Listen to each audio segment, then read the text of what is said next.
It's 5:30. We have a quorum, so I'm going to call the meeting to order. Begin with roll call. Larry Jackson, David Bullion. Here.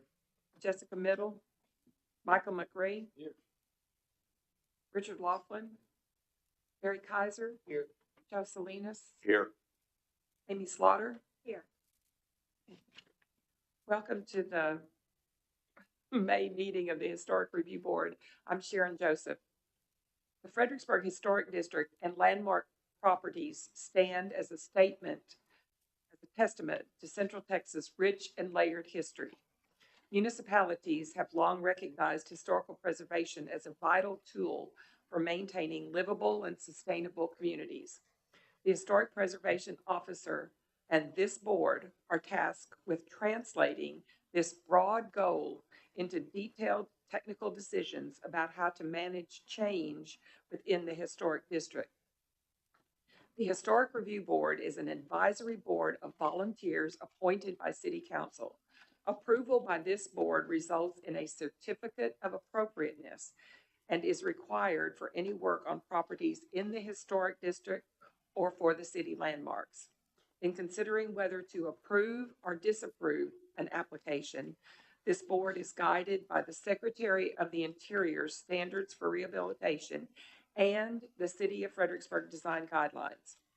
If anyone present wishes to speak in favor of or in opposition to any item on today's agenda, please register at the back of the room in the person to be heard sheet. It's not necessary to sign up to speak if you are an owner of or a representative for a project that's on the agenda. You will be called when the case is called. We ask that you limit your comments to 3 minutes. Approval by this board does not take the place of any type of permit. Permits must be obtained for all work. No work of any type is to be started without obtaining the appropriate city permits after the certificate of appropriateness is issued by the Historic Preservation Officer. Do we have public comment? No public comment. There's no public comment. Then we'll move on to the Historic Preservation Officer's report. Anna? Good evening, Chair and members. I have a few things to update you on. One, I have started research on 604 North Milam, hoping some of you might have some more information on it. But it is the hexagonal house on Milam that was built for Fred and Leona Mathieson. See, Yes. I'm learning. Well, And then I've also reached out to the owners of the Jack Staling House on Milam as well to talk about designation and doing more research. I also wanted to let you know that City Council will be recognizing Mike Pinnock on Monday the 16th at the beginning of their City Council meeting and giving him a plaque for his decades of service to the Historic Review Board. And also we have our historic preservation grants available. The applications are available to pick up. I have some out front. They're on the city's website, and I hope you'll help spread the word. And those funds are reserved for owner-occupied structures. And I need 3 of you to serve on that committee. I think Michael McCree is the only one that's reached out. Yes? Yes. Yep. So you can tell me after the meeting, but we do need 3 members on that selection committee. And that's it for my report. thanks, Anna. Moving on, we'll look at the approval of the minutes of the April meeting. Are there any changes or corrections?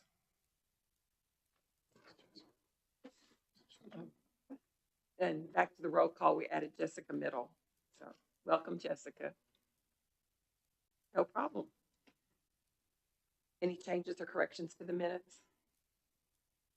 Hearing none, the minutes stand approved as presented. Moving on to certificates of appropriateness. For individual consideration, application 22-044 for 110 Bowie. Anna? Okay, this is a high-rated structure, and the applicant is requesting approval to remove an existing garage that's estimated to have been built in the 1950s or 60s. and to build a new standalone two-story garage with an exercise room located on the second floor.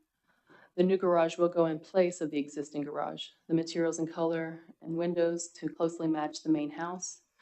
The street side elevation, front elevation, right elevation, and left elevation to include windows matching size and style of the main house. The roof is single pitched with a low end on the street side. A stone fireplace was incorporated to tie into the aesthetic of the main house. The garage will be completely detached from the main structure and is designed to incorporate the materials of stone and siding used on the main house. The shed roof over the garage doors is designed to break up the two-story facade, and garage doors will be painted to match the color of the front door of the home. Siding and fascia colored to match existing home, and the roof will be a standing seam. So I've cited the relevant sections of the design guidelines and standards for high priority structures. And staff's findings and recommendation. The removal of the non-historic garage is appropriate and staff recommends approval. The material and style of the new structures are in keeping with the design guidelines. However, staff recommends the chimney not be included in the design. That is not a common feature for garages. The size of the proposed new auxiliary structure is more than 50% of the main house square footage and is not in keeping with the design standards 3.41H. And while the location of the proposed garage faces Austin Street, it is the rear of the yard, and no other viable location exists on the lot, and it replaces an existing garage. The development of the lot is not in keeping with the traditional pattern, but does take advantage of the corner lot access to the rear of the property.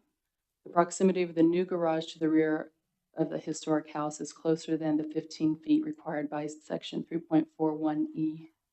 The proposed height of the new garage does not meet the standard for new auxiliary structures, which is 18 feet. The new garage is shown at 20 and a half. And this is from section 3.43C. You may note the placement of the new garage is within R1 zoning setback and would require a ZBA approval, a Board of Adjustment variance. The owners happen to own the property behind, and so there would be another option if they wanted to move a property line in order to keep the structure in the current location. And that's my report. Thanks, Anna. Who's representing the property? Please join us at the podium and give us your name and tell us what you want to do and address Anna's concerns, please. Sure. My name is Chad Fauché. Aware of the few items we are beating over. I guess with the height restriction, we're trying to mitigate that by doing the single pitch roof that is sloping from the low side, the street side, which is about 19 feet back. So we're trying to get at least, try to get a two-story structure for it to be usable for our clients for a garage and that gym above, keeping correct plate heights low and up. It's just defining that height and trying to keep that low pitch to be along with our max roof height. As far as the being over the setback, we were aware of that, and we're going to try to get a variance without having to replat. The owners do own the property next door. The chimney was just added to kind of fall along with the main house, but no problem removing that if that's an issue. Does not need to be there at all. So any questions you guys have for me, I'd love to answer them. Board, do you have questions for Mr. Fauché?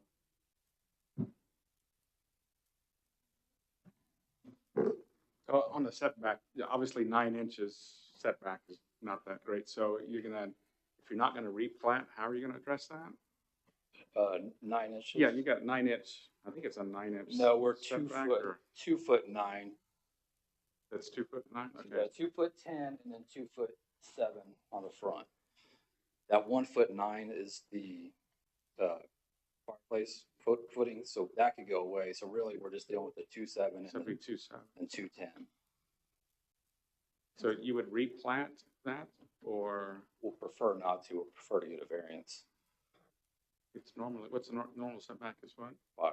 5. So that variance, does that variance have anything to do with us? Doesn't have to go to Board of Adjustment, If you approve the design, yes, in the setback, then it would have to be approved by the ZBA but as well. only if we approve it. Right, if we deny it, If you deny the project, yes, or Okay. the placement, correct. okay. Have you since the owner owns the lot, the empty lot, have you considered just siding the garage over there? Or no? No, we're not considering that. You know, we want to be able to, separate those properties in the future if need be. It's not planned on being one continuous property.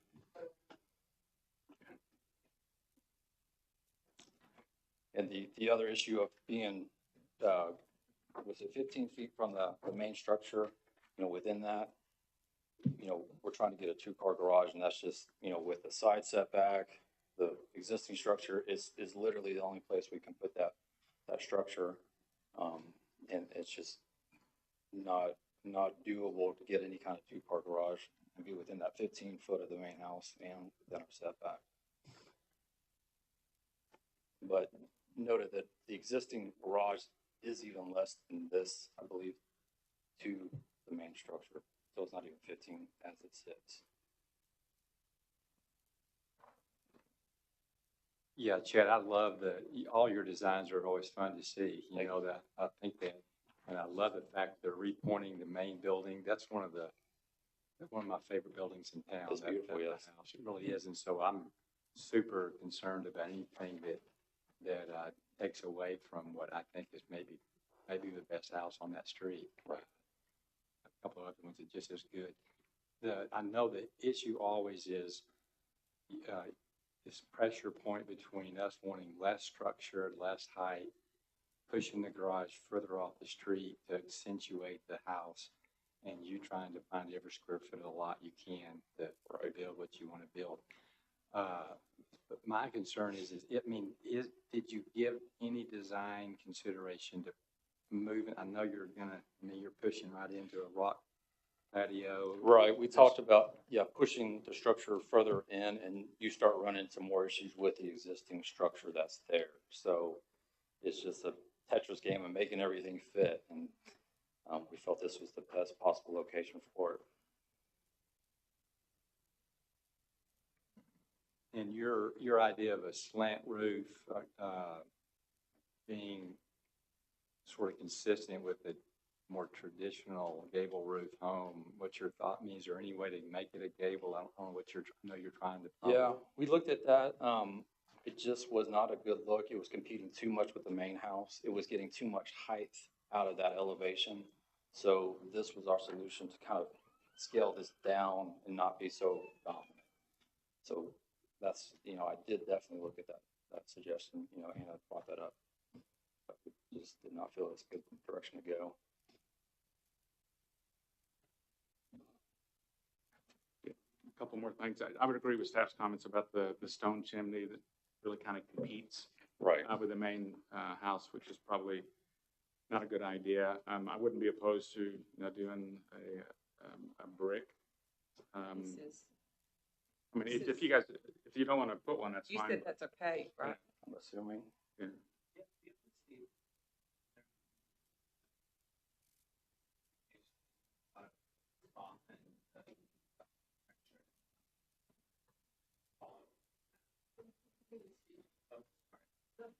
You're welcome You can to speak, just come to the microphone and introduce yourself for the record. Hi, I'm Jordan Morale. I'm the owner, one of them. So the question of the fireplace, we actually did not originally design this with the fireplace. After meeting with Anna, her concern was that it was maybe the volume was a little bit too much weight, and we could kind of see that. So we just thought architecturally just to kind of maybe soften the structure as you're driving east. Because if you are driving east right now, you do see the garage, which is definitely the existing garage, which is definitely not pleasing to the eye. If you remove that, you see the back of the home and the addition that was probably done, well, in parts to connect the pump house to the main house, and that was probably done the latest version, probably in the 1990s. So it's really not the most flattering portion of the project. So this garage also would screen what is really not the nicest portion of the home. My comment was, you've got another option. If you want to include a fireplace, there's a red brick one that's much smaller in size and scale, and that would be an option that I would consider. I'm not sure about the other board, but members, but it's a smaller red brick that goes on the attachment if you wanted the functionality. My other comment is on it's a beautiful layout. I love the house. It's a killer house. Matching the stone, it's going to be tough. I mean, it's just, unless you go to the same quarry. Have you considered not trying to match a stone and just use the same base siding on it instead of?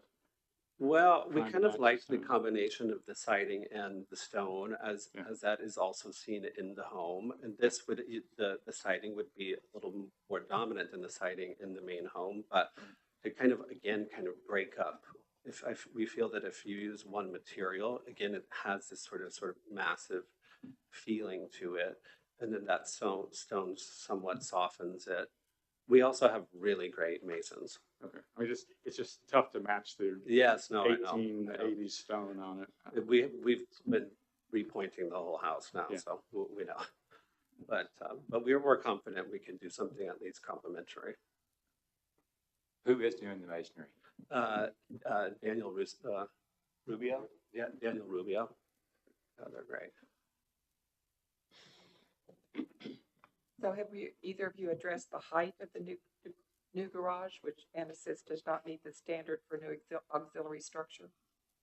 Yes, I did address that.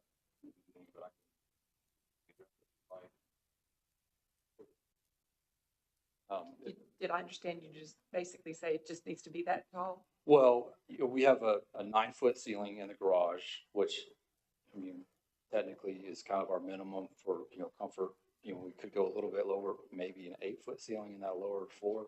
And then we have a 9-foot plate in that upper floor. We're just not trying to design a squatty structure. We want it to feel, comfortable. And those are just the 9 and the 9 is what's defining that height. I think that what has happened with the new standards and guidelines, Chad, and really the board becoming better at saying, hey, these are the standards, here are the exceptions. Can you help us fashion one of them? And there is some artistic ability to do that. I mean, they're not all black and white, but can you point us to an exception? Is there? If we can get that front leading edge to 18, would that help? Because right now we're about 2 feet over that front, we're about 20 on that front edge. If we can get that to that 18, would that be something y'all would consider, I guess?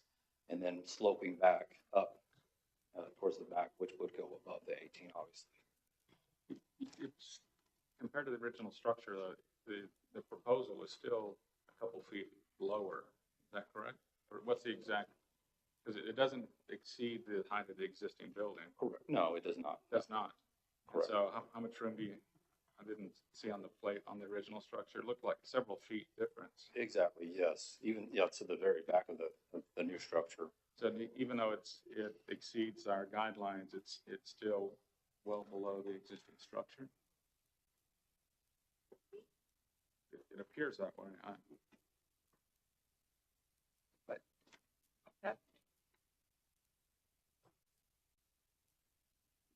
The original structure is probably 12-foot ceilings on both floors. So your crown at the gable has got to be at least 24 feet, 25 feet. At least, right. 26. 26. I can't see. Well, I can see. Okay, sorry. Yes, sorry. 26 foot. Right. So the proposed structure is at least 4 foot. Right, we're at 22.6, the tallest. Hello, Richard Beaupré, I'm the other owner. There was a few things that happened, like with the decision of taking like the new structure to this level. One of the reasons that we did that was because we wanted to also, and I don't think we see it right in this, but we also wanted to bring the line across for the windows. And so that the windows are like similar and at the same height than the previous structure. So that for us felt like it was a nice combination or an addition and a nice complement to the structure, the historic structure. The height, I understand that you guys have like standard and regulations and all that. Every project is different, and I appreciate you mentioning that as well. Um, this is certainly a way that we see that is balanced. There's a visual that needs to happen. There's a visual look that happens, and we feel like the height that we chose right there is balanced, so that like to the eye of the person that's going to come through, I don't know if they're going to notice that, but there is some kind of like harmony that happens that like is undeniable in a sense, but maybe it's not for everybody to see, but it's for us to know in a sense, you know. And then we know that like it's going to be a pleasing visual as you go through, rather than bringing everything down and all of a sudden everything is offline. So then, personally, I definitely respect the previous architecture, and I really think that the Bourgeois estate needs to be given the chance to have, like, again, the word estate to it, and not just like a broken down piece that has been dwindled because of like certain regulations. I feel certainly proud of this design also, and I feel like this is kind of like a way that could really bring that estate the oomph that like it really needs for the next 100 years. That's all. Other questions? Thank you, Richard. Chad, were there any exploration of early drawings that fell within the guidelines? I think we did have some that had within that side setback, yes. But just the iterations as we went through, breaking up going to the individual garage bays, made it a little bit wider versus just one big garage door, which I think is more aesthetically pleasing to have the individual. So that kind of widened that. Trying to think what else. I mean, we've always been fighting since day one with trying to meet these guidelines. Sure. Trying to do what we were trying to accomplish. So it's been a struggle. So you mentioned reducing the shortest side from 19 to say 19 and a half, maybe to 18. What would that get us on the tall side of the roof? Well, we'd probably lose, I think, 2 feet, or it'd probably put us about 20 on the tall side. And I can lower the pitch even more. You know, we're already pretty low, but I can definitely lower that pitch to get it even lower. You know, maybe we go from 18 to 19 and a half or something on the tall side. Okay, thank you. Just one viewpoint. I mean, given that the design is in the spirit of the existing structure, I would be okay with granting an exception on the height, given that it's outside of the guidelines, but you still have roughly 4 foot that it's lower than the existing structure. And if you did, what would you use as the exception to that? Oh, the exception would be the application meets the spirit of our guidelines, and it's in keeping with the current site layout. So just an exception. It would have to be exception design and exception. It would have to be one of these two as I see it. I don't think any of these fit. You're thinking one of those fit? Exceptional design or exceptional public purpose or function? Exception to design guidelines, can we not say that it just meets the spirit of our guidelines? Well, that would be. I mean, it's in keeping with the. So you have to find that. What did you say, Dan? You have to find that it meets the spirit, and then you also have to identify one of those criteria. And if it's a guideline or a standard, there's a little distinction on how you go through that process. But you need to put something on the record identifying one of the stated exceptions. and the evidence, I guess, that supports that exception. I would say that given it's a smaller irregular lot, given the size of the structure, that's what It is a small or irregular lot. given the size of the building. That's just one. Okay. Chad, I just want to see if I can figure out where we are. Sure. In the staff findings and recommendations. Of course, demolishing the old garage is approved, and you agree, y'all are agreeing not to have the chimney. Correct. Then on the size of the proposed new auxiliary structure is more than 50% of the main house. That's not negotiable. Is that what you're saying? I'm just, Correct. okay. And then on the location of the proposed garage and facing Main Street, the setback problem, you're asking us to approve it with that setback. Correct. And on the height of the garage, we're not negotiating there, but Dave is suggesting that that's an exception that we can make.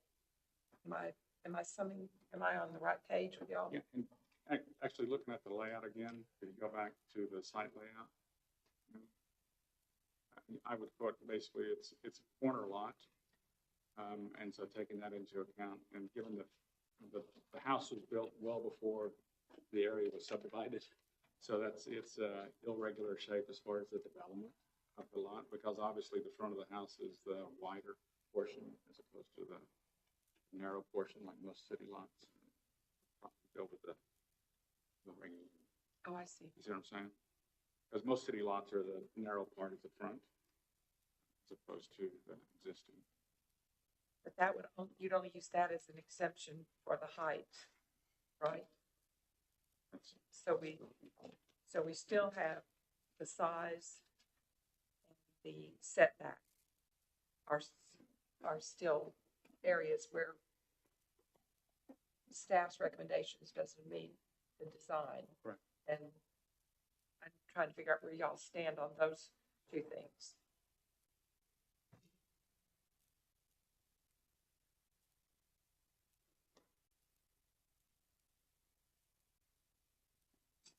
Yes, I mean, I'll speak up. I'm not aware to the size of it as presented. It doesn't overpower the house, given the majority of it elevation is behind the house. So I don't have a big heartburn with the height nor the size, and I would put the same exception as far as irregularity of the lot and the original house placement. But behind the house, it's just on Austin Street behind the house. It's not really like behind the house. It's just on the Right. Austin. It's just, but it's the structure is hidden. The majority of the structure is hidden from Okay, now I'm misunderstanding the design. the elevation of the garage from the, I guess it's this, I'm looking at it from Louis. yeah, from Austin Street. The majority, most of the building, you're just going to see one facing elevation. Right. Okay. Okay, go to the site plan. Highlight. Yeah, okay, go up. One more up. No, other one. Sorry. No. So what I'm saying is that the majority, you're only seeing, for the most part, the front elevation on Austin Street of the structure. It's not like it's overpowering, and it's, on a relative scale, it's what, a third maybe of the elevation view of the original house. It's more than 50% of the main house. And just looking at the elevation. Okay, just the I elevation. see. Okay. So if we were to approve that, what exception would we use? I of would the size? recommend the same irregular lot shape. That's just one opinion. So.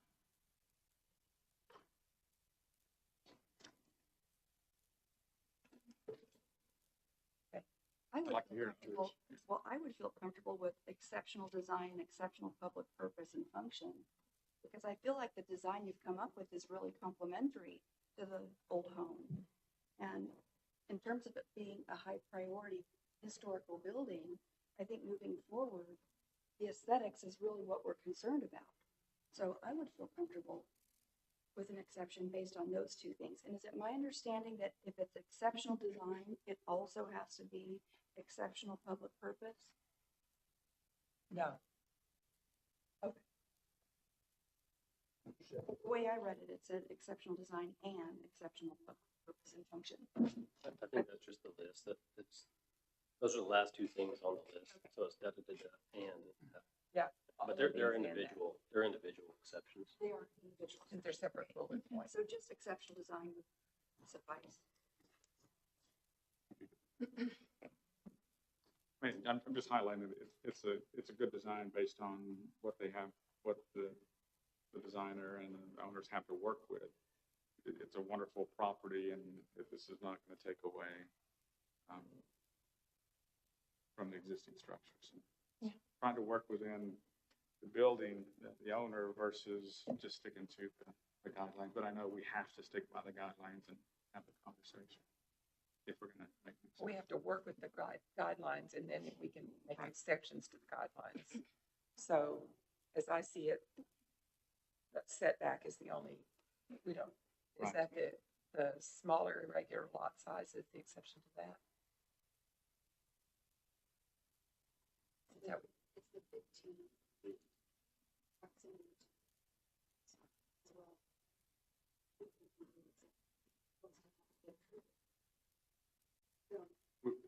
They require a variance on the zoning setback. We can, just for clarity, so we can approve the design, but P and Z may not approve the variance, correct? ZBA may not, correct. So Because that's they not- have to make right. findings of hardship in a unique situation. So from all of that, can one of you form a motion? Any comment? Clarify, for me, again, the 50% main house versus the proposed garage, 1,971 square feet. Anna, will you take that? Yes, I just took the numbers provided by the architect on total heated. So if we're talking about the square footage, thinking about the entire concrete, counting the porches as well, not just the interior heated square footage. So I just compared his two bottom lines for existing main house and proposed.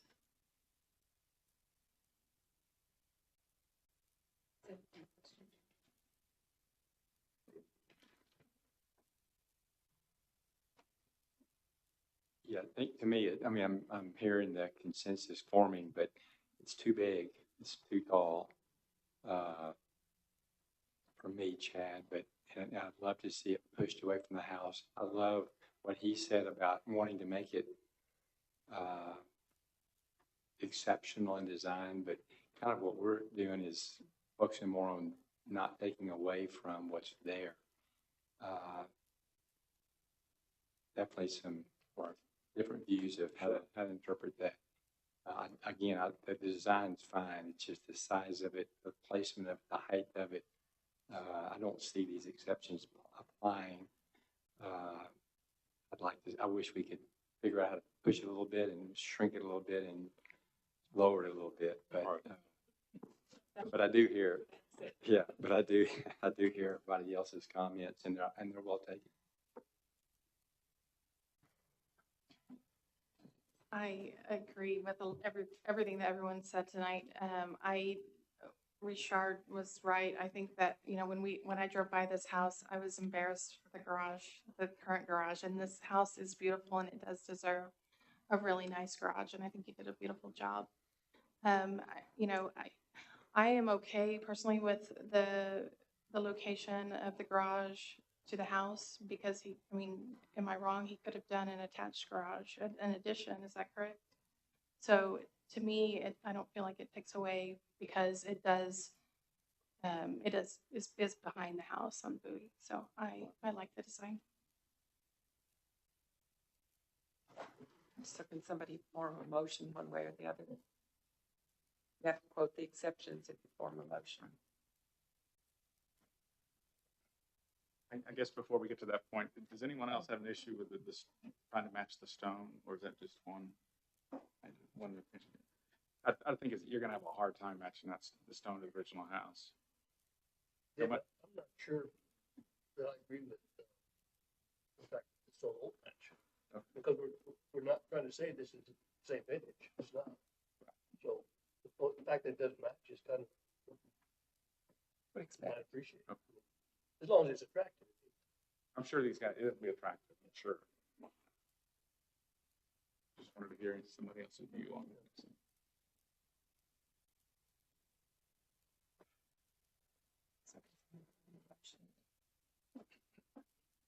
Here we go. I make a motion to approve application 22-044110 North Bowie with the following conditions: that the stone chimney be removed from the original application. Also granting an exception on the height regulation, section 3.4.3.c, due to the exceptional design and irregularity of the lot. And then also granting an exception to the proposed size of the plan, with exception to section 3.4.1.h, under the same irregularities of the lot size and exceptional design. I'll second the motion. Any other discussion? Anybody? All in favor? I'm sorry. Go ahead, Anna. I think since it has to go to ZBA, if you'll just clarify that you're also in support of it being in the setback, if you are or not. Yes, that was the intention of all other items approved as presented, which would include the setback provision. So that's gonna fall to planning and zoning or Zoning Board of Adjustment. Board of Adjustment. Okay, does everybody understand the motion? Any discussion? Can you reread it, please? Just Shelby, could you read it back? Sure. for the intent, the spirit of the motion. David William made a motion to approve application 22-044 to include removal of the chimney, granting an exception for size and height, and then cited section 3.4.3c and 3.4.3f. And the setback group, And in support the of the design of placement, it. in support of the placement in the setback. Did you include the exception that I thought? Yes, and due to Okay, exceptional thank you. design. Thank you. Okay. Everybody understand? What?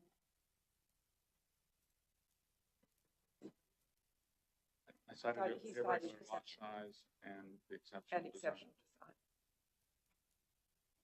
All in favor, say aye. Right. Pose same sign. Okay, motion passes. Thank you.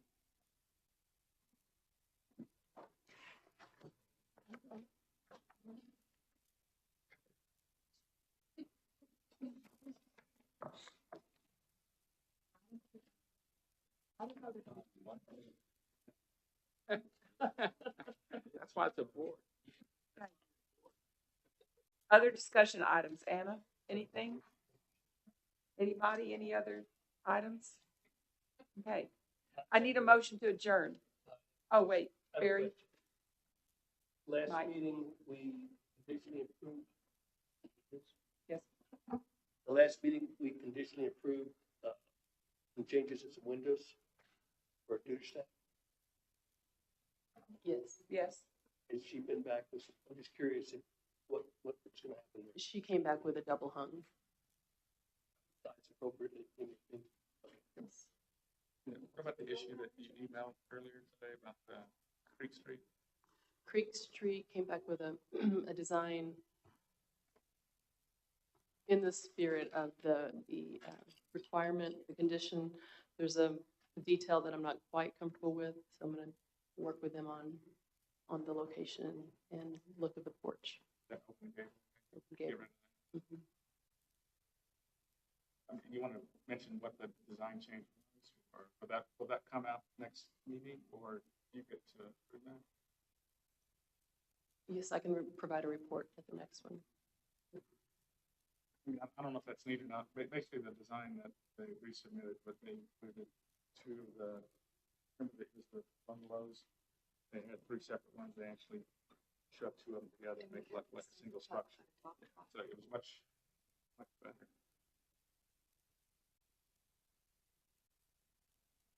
Any other items?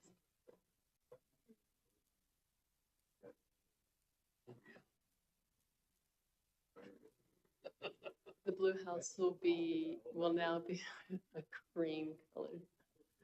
Yeah.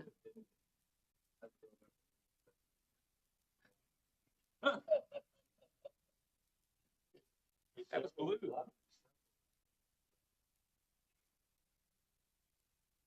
Definitely blue. Yeah, they got a C of A for a cream color. Got a good face. Can I get a motion to adjourn? I make a motion, we adjourn. I'll Second. second it. All in favor, say aye. Aye. Pose same sign. Thank you. I'm sorry, I didn't catch that. Was it Joe and Barry?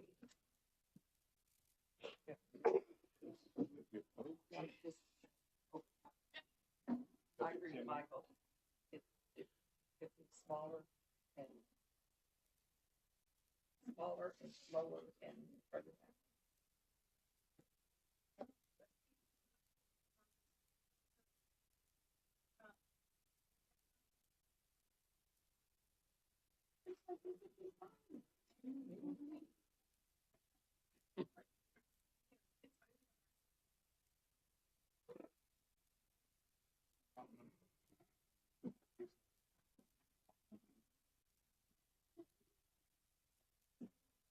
No, leave it.